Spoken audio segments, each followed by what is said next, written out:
Mesdames et messieurs, bien grand après-midi à toutes et à tous et merci infiniment encore une fois de prendre langue avec nous. Que la grâce et la paix de notre Seigneur vous soient accordées. À ce microphone, vos serviteurs Bolo Vincent, c'est avec bonheur, tant de plaisir que tous les lundis, deuxième versant de la journée, nous prenons l'antenne pour vous permettre de pouvoir être en phase avec les livres chrétiens et leurs auteurs. Vous l'avez compris de par vous-même. Aujourd'hui encore, nous parlerons essentiellement du mystère du pouvoir familial. Avec le même auteur, il est important de vous rappeler, mesdames et messieurs, que Jean-Ulrich Nzimba, il est apôtre, serviteur de l'Éternel, il est gabonais, fidèle et dévoué.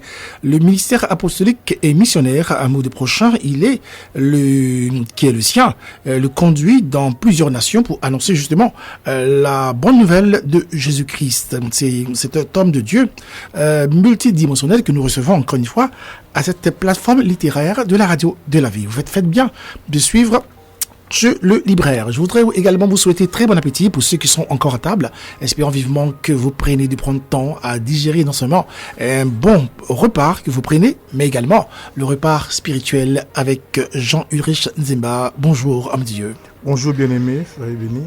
Amen, on dira. Merci encore une fois d'être des nôtres pour nous instruire conformément à la parole de l'Éternel. Je lisais dans l'entame de cette émission que nous parlerons encore aujourd'hui du mystère du pouvoir familial. À titre de rappel, la séquence que je retiens, c'est que chaque famille a un pouvoir et mieux les noms ont un impact. Les noms ont un impact et les noms également ont une influence justement sur les familles. Alors, à titre de rappel, qu'est-ce qu'on doit retenir? Merci encore, que le Seigneur soit glorifié pour ces moments. Je bénis encore le Seigneur pour la grâce qu'il nous accorde et que le Seigneur bénisse également cette station pour ce travail remarquable. En ce qui concerne, en titre de rappel sur les noms, le nom est influence de vie. Le nom est un appel et signifie donne votre identité. Et la Bible nous parle des personnes comme Nabal, que son nom signifiait vaut rien. Il y a des noms qui influencent des destinées. Et souvent, vous allez voir que quand Dieu a créé le monde, Dieu a mis l'homme dans la dimension du pouvoir d'appellation. Dieu a fait passer les animaux devant l'homme et l'homme a donné des noms. Il a nominé des animaux. Il a donné et quand on parle des noms, c'est les noms, ce sont ici les caractères, ce que manifestaient les animaux. Voyez-vous avec moi qu'aujourd'hui, l'homme qui a nominé les animaux est aujourd'hui celui qui porte les noms des animaux. Ça veut dire que l'homme est tombé à une dimension très basse. Et c'est vous dis tout simplement, il est important comme ça que les gens revoient le nom qu'ils donnent à leurs enfants, à leur famille, parce que le nom influence de vie. Le nom attire des mauvaises onctions. Quand on parle de quelqu'un misère ou on dit tortue, il est comme une tortue. Et tout simplement, le Seigneur dans la marche a restauré les noms des serviteurs de Dieu. Nous avons comme ça Abraham, nous avons comme ça Jacob, nous avons également Simon. Et voici un peu des éléments aussi en matière de restauration au sein de la famille. D'accord. Il est important de vous rappeler que vous êtes en direct de la station de la radio de la vie émettant sur la région d'Abidjan, que vous suivez chez le libraire, la librairie à travers les ondes. Alors, donc, il y a un passage de la Bible qui a attiré mon attention, notamment dans Psaume 11, à partir du verset 3. Quand les fondements sont renversés, le juste, que fera-t-il? Une grosse interrogation, quasiment existentielle. Commentaire, homme de Dieu. Quand les fondements sont renversés, le juste ne se retrouve plus. Parce que la force d'une personne, la force d'une destinée, d'une famille, dépend du fondement que nous avons. Et je vais comme ça paraphraser dans le livre de 2 Timothée 1 au verset 5, où on rappelle ici à Timothée le don, la foi qui était dans son aïeux. On nous parle de Loïs et dans sa mère Eunice.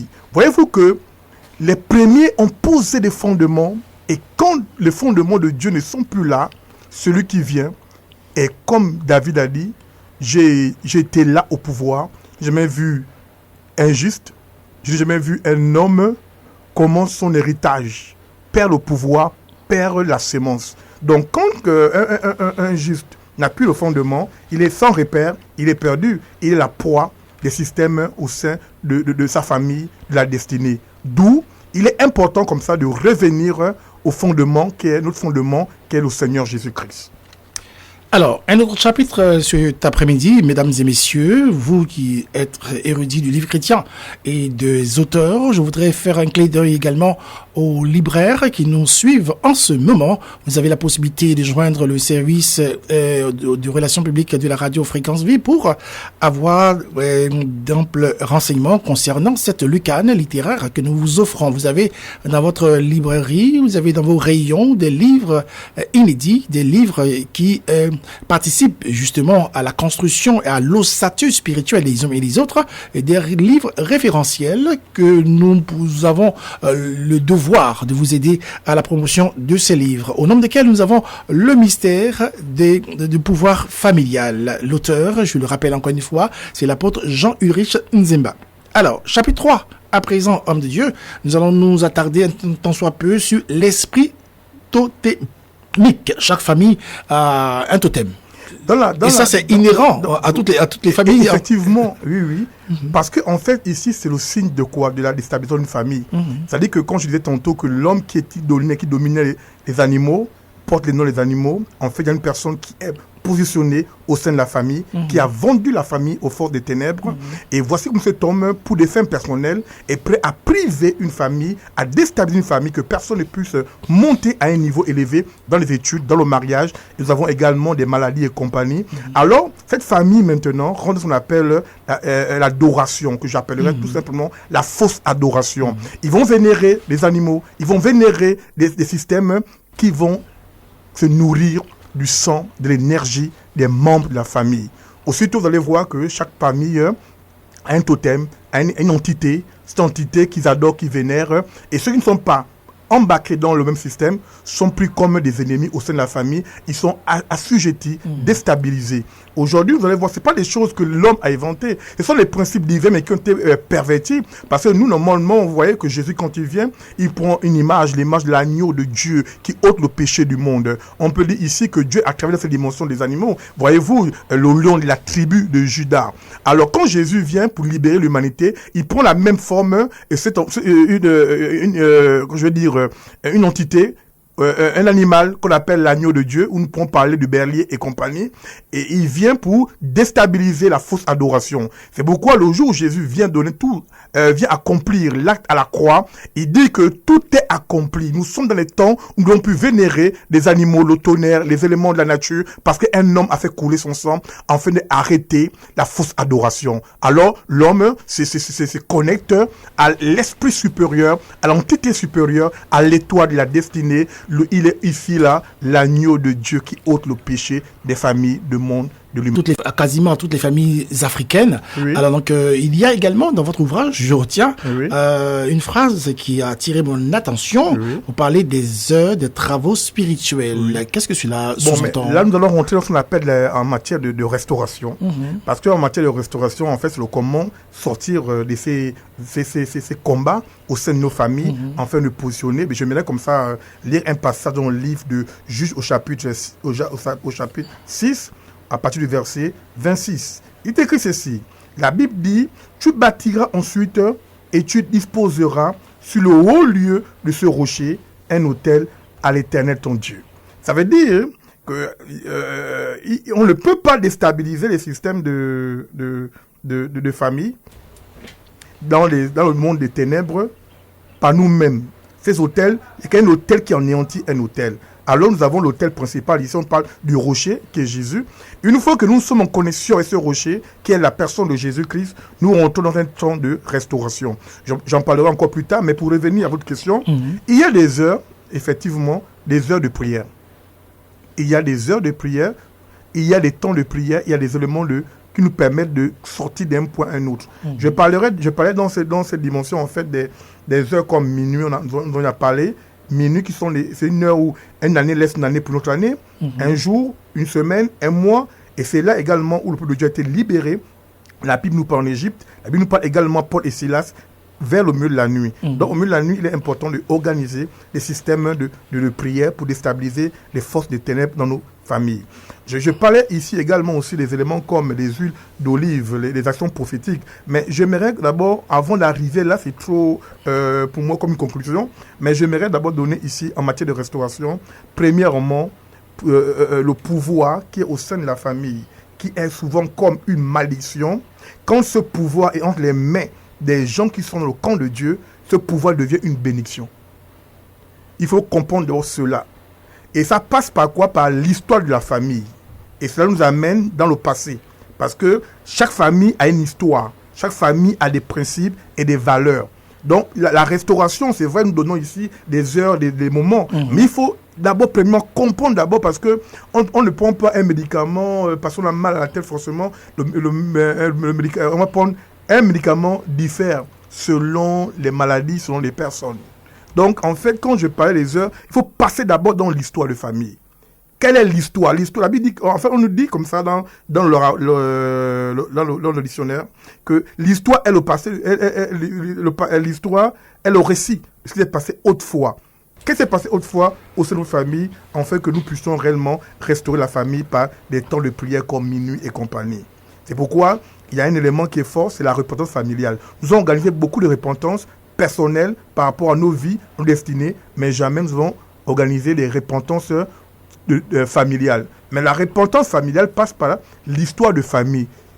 Connaître les mots qui ont touché nos familles, en fait de renverser l'autel de Baal pour bâtir l'autel de Dieu. Parce que quand je parlais la dernière fois, il y a des liens qui sont de Dieu, il y a des liens aussi qui sont de Satan. On ne peut pas couper tous les liens. Et il est important, par la puissance de la parole, la déclaration, de rappeler les liens que Dieu a tissés au sein de nos familles, que nous ignorons ou que nous ne connaissons pas, mais par l'histoire familiale, par la lecture prophétique, nous allons voir un bon côté. Et c'est le fait de connaître ces choses qui nous amène facilement dans un temps de prière. Parce que le manque de connaissance, la Bible déclare, mon peuple périt faute de connaissance. Donc il est difficile, quelqu'un qui n'a pas la lecture familiale, la connaissance des mots de sa famille, pour rentrer dans une délivrance. C'est pourquoi vous allez voir, je parlais ici du rément. Dans le livre, il faut le rément. On parle d'histoire des Glons qui a gagné une famille en captivité, et chaque guerre, combat, a une révélation, un rément. Et les réments ne sont pas les mêmes. Vous allez voir, pour la femme, la perte de sang, pour rentrer en possession de son miracle, la Bible déclare qu'elle est passée par derrière. Par rapport à cette situation, il y avait ce rément. Et chaque famille aussi, par rapport à la lecture, nous allons avoir, Dieu nous donnera, par ce temps de lecture prophétique, de l'histoire de la famille, par la prière, le jeûne, Dieu nous parle, il parle tantôt d'une manière, tantôt dans une autre, par les songes, par les visions. L'histoire aussi du peuple de Dieu, on nous parle dans 2 Chroniques 20 à 22, eux, ils sont partis en guerre, et leur rément, c'était quoi? Ils ont acclamé, ils ont adoré, et en louant le Seigneur, il y a eu une confusion au camp de l'ennemi, et il y a eu, ils ont trouvé les ennemis qui ont été battus. Donc chaque histoire, chaque famille aussi, reçoit un rément selon la lecture et la connaissance des mots au sein de nos familles. Si vous venez de nous prendre en marche, sachez, mesdames et messieurs, que vous suivez Chez le Libraire, la librairie à travers les ondes, sur les ondes de la radio de la vie. L'auteur que nous avons ici l'honneur de recevoir cet après-midi, c'est nul autre que l'apôtre Jean-Ulrich Nzimba, auteur du livre chrétien que nous sommes en train de décrypter, le mystère du pouvoir familial. Depuis plusieurs semaines, vous êtes habitués à cet espace littéraire sur les ondes de la radio de la vie. Nous avons parlé dès l'entame de notre belle causette homme de Dieu, oui, des totems inhérents à toutes les familles africaines essentiellement. Alors donc quelqu'un, et nous sommes dans la phase de la restauration, de la phase de la restitution, dans la phase de la stratégie à adopter pour pouvoir sortir de cette lornière qui mine malheureusement plusieurs familles, des hommes de Dieu ou des femmes de Dieu qui sont je dis avancés dans l'œuvre de Dieu et même malheureusement qui se retrouvent comme des captives à tous les niveaux, rien n'avance, rien ne marche pour ces personnes. Alors donc quelqu'un qui a trempé dans le lourd héritage de la tradition africaine et qui accepte Jésus-Christ de Nazareth. Alors, j'imagine les difficultés, encore moi, les combats inhérents à cette personne pour sortir justement de cette captivité, de cette prison. Voyez-vous, bien-aimés, je loue le Seigneur pour la profondeur de ses ouvrages qui nous amène à comprendre avec une grande facilité Absolument. la pensée de Dieu. En fait, moi, ici, j'amène les gens à comprendre que Satan n'a rien créé. Et des fois, on se dit, il est difficile comme ça de voir une personne qui est trempée dans le monde des ténèbres. Quand il sort, comment il vivra dans la présence de Dieu. Absolument. Mais en fait, il se retrouvera. Pourquoi? Parce que tout simplement, c'est qui est au sein de la famille n'a pas été créé par Satan, mais ça a été perverti. Voyez-vous, je parlais la dernière fois des pouvoirs comme par exemple, il y a des personnes qui ont l'oratoire, qui ont ce côté de pourparler. Voyez-vous qu'il y a les gens qui ont ça comme héritage de génération en génération. On dit cette famille, quand il y avait des pourparlers, on prenait son grand-père, après l'oncle et le petit-fils.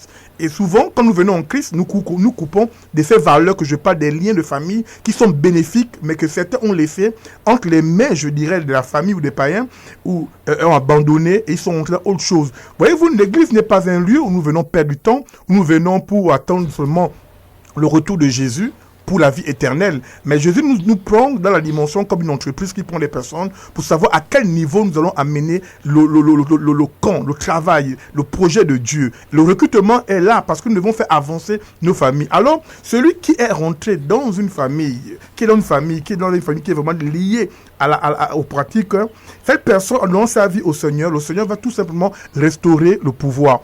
Et quand on parle de pouvoir, ce pouvoir, je disais tantôt que peut être un pouvoir politique, peut être un pouvoir sénérial, je parle des possessions, ça peut être un pouvoir ecclésiastique, je parle ici des Lévites. Alors dans la présence de Dieu, voyez-vous un exemple, Saul de Tarse, qui était un homme qui était plongé dans l'occultisme, qui a persécuté l'église. La Bible déclare, Jésus dit, Paul, pourquoi me persécutes-tu?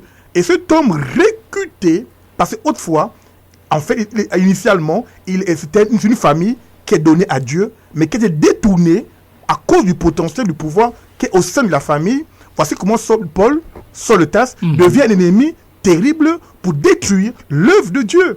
Et l'ennemi aussi ne vient pas n'importe comment prendre des membres de famille ou toucher les familles. L'ennemi vient parce que l'ennemi connaît ce qui est au sein de ces familles et dans les membres de ces personnes. Et vraiment, Dieu, pour l'avancement de son œuvre, va recruter une famille, quelqu'un comme Saul de Tarse, qui était plongé dans l'occultisme, mais qui est devenu un apôtre d'impact pour son œuvre. Donc ça veut dire que il ne faut pas que les gens croient que le pouvoir qu'ils ont eu dans les œuvres des ténèbres, c'est un pouvoir que Satan a donné. Satan ne crée pas de pouvoir. Satan pervertit le bon côté de la chose. Quand on voit les gens manifester un pouvoir, ce pouvoir est d'abord initialement de Dieu. Mais quand il est perverti, alors Satan amènera des choses comme par exemple la fausse adoration, où on va mettre sacrifier, faire passer les membres de la famille dans les hôtels et compagnie. Mais quand nous revenons à Dieu, nous devenons quoi? Nous laissons de la gestion. C'est pourquoi, quand vous voyez la lecture même, comment Saul de Tarse, qui est récupéré par Ananias, il est aveugle et on prie pour lui. Pour lui quoi? Il faut que nos yeux qui ont été autrefois utilisés par les esprits de serpents, parce qu'il y a des gens qui continuent aujourd'hui dans les églises. Absolument. On les voit faire les prophètes, mais en fait, ils travaillent avec le pouvoir perverti par rapport à leur famille. Donc, il faut que tes yeux se ferment, aveugles, comme on a vu Saul de Tarse, et que Dieu lui-même nous fait tomber les écailles, nous ouvrir les yeux de l'esprit. Beaucoup sont toujours dans l'église même, avec les yeux du monde des ténèbres, des pratiques de leur famille. Et ils se font appeler souvent les serviteurs de Dieu. Mais la Bible déclare que nous les rencontrons par leurs œuvres. D'accord. Alors donc une question tout de même pratique, apôtre. Nous sommes toujours sur le chemin de la restauration, de la restitution, du changement, parce que dans la première partie quasiment de votre ouvrage, vous avez posé le diagnostic des maux qui minent plusieurs familles. Malheureusement, certains sont tombés, certains sont abonnés au découragement et autres.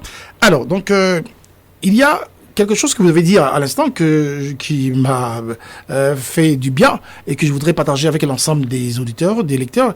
Vous avez parlé de la repentance familiale que nous devons faire. C'est un exercice, j'avoue, quasiment impossible.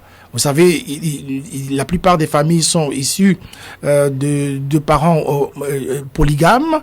Et donc, chaque femme dans le foyer protège les siens.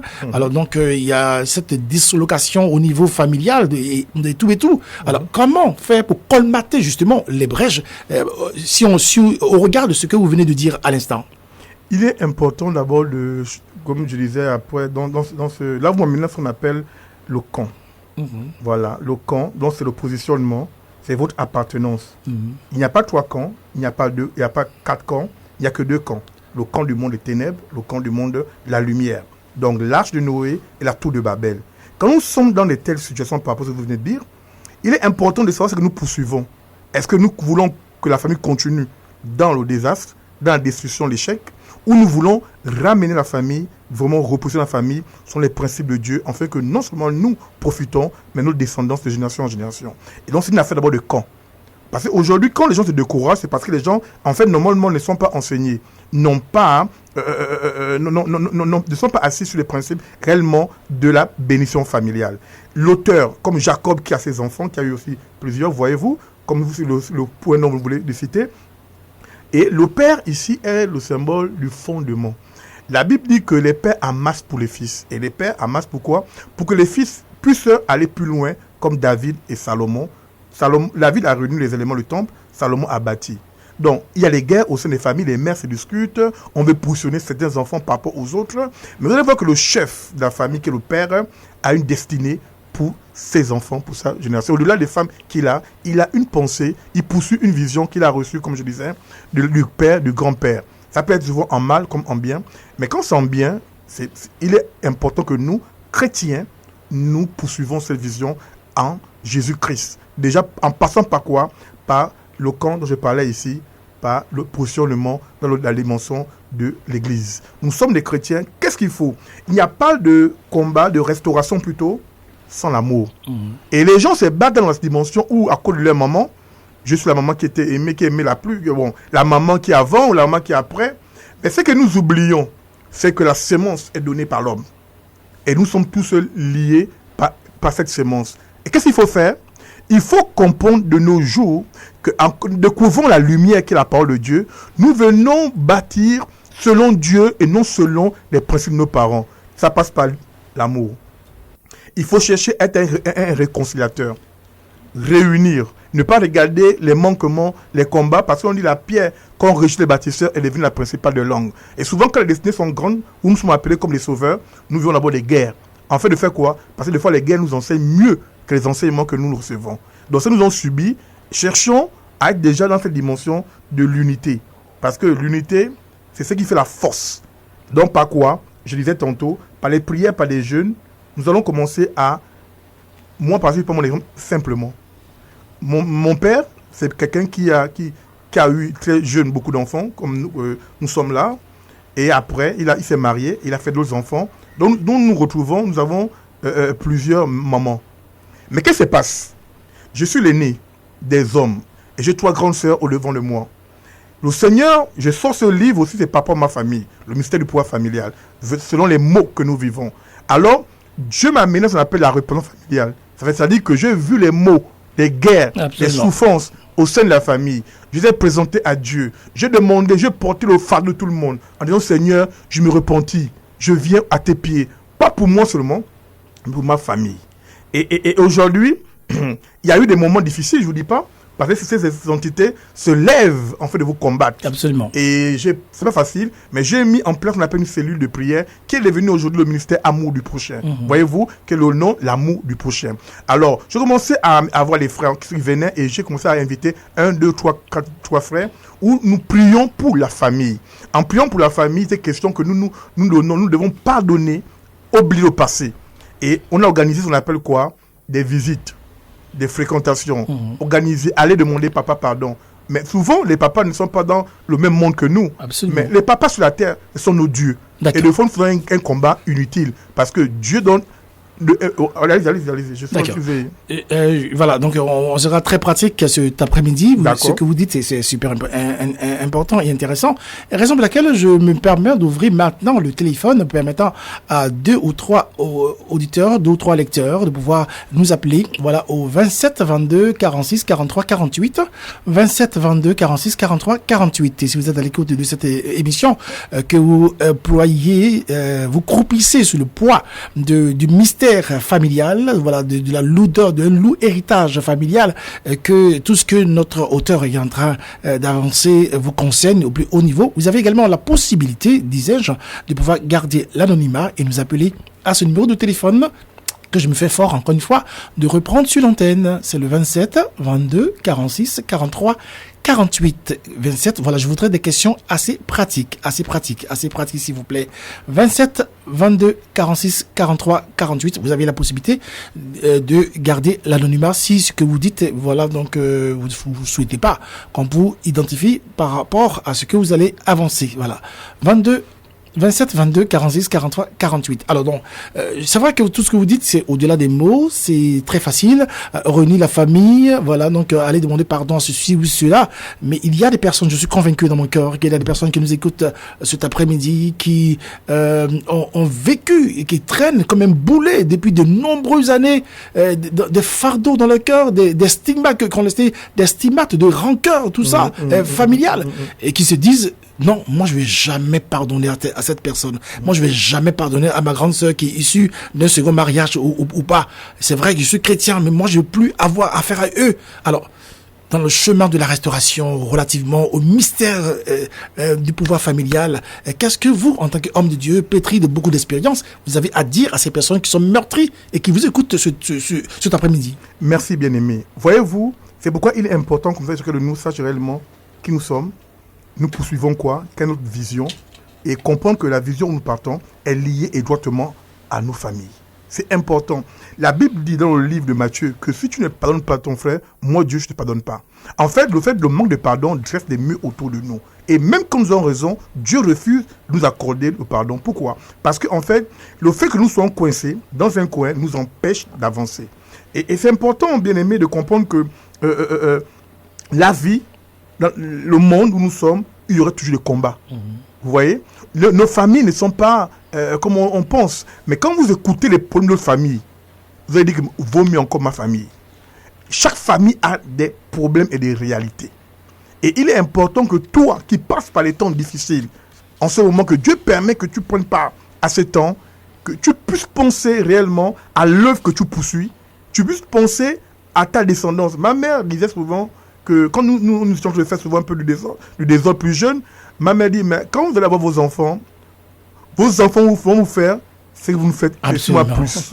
Voyez-vous? J'ai entendu cela aussi. Et aujourd'hui, moi, je ne vous mens pas, à des moments, je me pose des questions, mais attends, voilà, les enfants, les moments, mais on se rappelle la parole de maman. Donc, si vous êtes appelé à produire, à avoir les enfants, à avoir les familles, à aller à une dimension, rappelez-vous que aujourd'hui, quelqu'un est venu pour ouvrir le voile, déchirer le voile, c'est la personne de Jésus. Et nous ne pouvons pas avoir accès à la restauration si nous n'arrivons pas à pardonner l'homme qui est devant nous. C'est pas facile, hein. C'est pas aussi une affaire d'une semaine. Oui. Ça prend du temps. On pleure au pied de Jésus et c'est autant convenable. Le Seigneur viendra enlever le fardeau. Voyez-vous un enfant qui marche, qui essaie de marcher, il rampe, il s'élève, il tombe. Il marche, il s'élève, il tombe. Mais au bout d'un moment, cet enfant marche très bien. Et nous devons insister, nous devons persister dans la dimension de la repentance familiale. D'accord. Ça passe par quoi? Ça passe d'abord parce que les gens sont là en guerre, sans préparer. Beaucoup écoutent ce que nous sommes en train de dire et vont se lever demain et aller voir les parents, demander pardon. Ça passe pas comme ça. Il faut prendre d'abord un temps pour gagner dans le spirituel avant de gagner dans le physique. D'accord. La Bible déclare aussi que ce que vous lirez sur la terre serait lié dans les cieux. Ça dépend de ce que nous lions. Donc il faut prendre un temps de jeûne, un temps de prière. Demandez à Dieu vraiment le temps. Le temps, des fois, Dieu peut vous répondre par une série, un film que vous suivez, par les gens qui parlent autour de vous. Moi, j'ai vécu ça, où j'ai pris du temps, près de 1 an, sans aller chez mon père, sans m'adresser à la parole, j'étais coupé de ma mère et de mon père. Et un jour, en plein culte, j'étais dans un travail de restauration, de prière. Lors d'un culte, mon père spirituel, comme ça, par la grâce de Dieu, il enseignait et il dit, le temps est arrivé où Moïse est retourné chez Pharaon, aller récupérer le peuple. Ben moi, je ne comprenais pas. Après, Dieu m'a dit, mais c'est moi qui te parle. C'est bon, tu as pardonné ton père, mais il faut un acte. Le pardon n'est pas seulement une affaire de parole, mais le pardon aussi est lié aux actes. Le pardon a un corps, un esprit. Voyez-vous? Et alors, il n'y a pas de pardon sans acte. Dieu lui-même, dans l'amour, il a tant aimé qu'il a donné. Alors, je suis parti. Mais je ne vous dis pas que Dieu m'a précédé. à chaque fois que vous vous laissez conduire par l'Esprit de Dieu, le Seigneur vous précède. Et arrivé à la maison, j'étais ému comme ça, tout est organisé. Et depuis ce jour, mon ministère a pris une autre tournure. Absolument, j'imagine. Hein? Une autre tournure. Et aujourd'hui, je vous dis, je suis le premier garçon. J'ai au moins plus de 8 frères. Et je suis le chef de famille. D'accord. Je réitère encore une fois mon appel téléphonique si vous êtes à l'écoute de cette émission littéraire chez le libraire. Voilà donc le prétexte, le livre que nous sommes en train de décrypter, Le mystère du pouvoir familial, Jean-Urulis Nzimba. C'est l'auteur de cet ouvrage que vous avez entendu à l'instant nous exécuter. Nous sommes sur le chemin du rétablissement de l'autel de Dieu et chaque chrétien, chaque enfant de Dieu doit rechercher d'être l'homme selon le cœur de Dieu. C'est ce que vous préconisez. Hein? Effectivement, parce que il est important. La Bible déclare de chez la paix, l'association est tous sans laquelle nul ne verra le Seigneur. Malheureusement, obligé de vous interrompre, homme de Dieu, dans votre élan. À quel numéro de téléphone peut-on vous joindre? Le numéro, c'est tout simplement le 07 98 46 21 52. D'accord, on va le reprendre. 07 98 46 21 52. D'accord. Merci beaucoup. L'ouvrage, on peut l'avoir où déjà? Nous avons l'ouvrage du côté de Cocody de Plateau à Sokosé. D'accord. Et également 7e tranche à Dieu, en face, 7e tranche en face de l'Assemblée de Dieu. D'accord. Il y a là une maison d'édition qu'on appelle CDM. D'accord. On va réitérer encore une fois votre contact, s'il vous plaît. Oui, 07 98 46 21 52 07 98 46 21 52. D'accord. Merci beaucoup d'avoir suivi cette émission. Nous espérons vivement que vous aurez désormais un autre regard relativement à cet ouvrage, Le mystère du pouvoir familial. L'auteur, je le rappelle, Jean-Urulis Nzimba.